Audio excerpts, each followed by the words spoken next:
রাজশাহী নগরীর হাইটেক পার্কে সেট বানিয়ে চলছে তাণ্ডব সিনেমার শুটিং। সেখানে শুটিং করছেন ঢাকাই সিনেমার মেগাস্টার শাকিব খান। আর সেই সেটে মৃত্যু হলো এক স্টান্টম্যানের। শনিবার রাজশাহীতে তাণ্ডব সিনেমার শুটিংয়ে অংশ নেন মনির হোসেন নামে এক স্টান্টম্যান। সিনেমাটির পরিচালক রায়হান রাফি বলেন, মনির শট দিয়েছেন দুপুরের দিকে। শট দেওয়ার পর সুস্থ ছিলেন, সবার সঙ্গে গল্প করছিলেন। 2-1 ঘন্টা পর হঠাৎ করে তার শরীর খারাপ করে। এরপর রাজশাহী মেডিকেল কলেজ হাসপাতালে নিয়ে গেলে ডাক্তার জানান মনির মারা গেছেন। মনির কয়েক বছর ধরেই চলচ্চিত্রে স্টান্টম্যান হিসেবে কাজ করছিলেন। তিনি সহকারী ফাইট ডিরেক্টর নেপালির সঙ্গে নিয়মিত কাজ করতেন।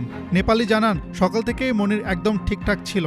শট শেষ হওয়ার পর হঠাৎ মাথা ঘোরা শুরু হয়, বমি করতে থাকে। তখনই হাসপাতালে নিয়ে যায়, কিন্তু ডাক্তার জানান সে মারা গেছে। মনিরের স্ট্রোক হয়েছিল বলে উল্লেখ করেন ফাইট ডিরেক্টর নেপালি।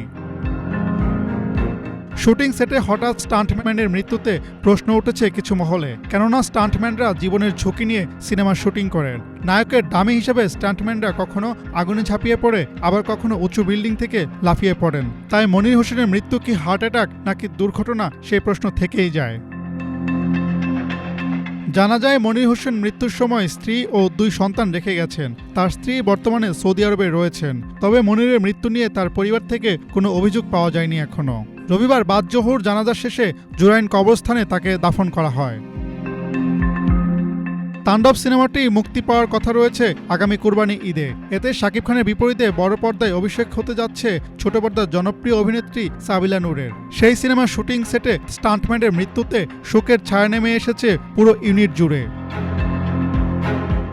হাসনাত জুবায়ের, বাংলাভিশন।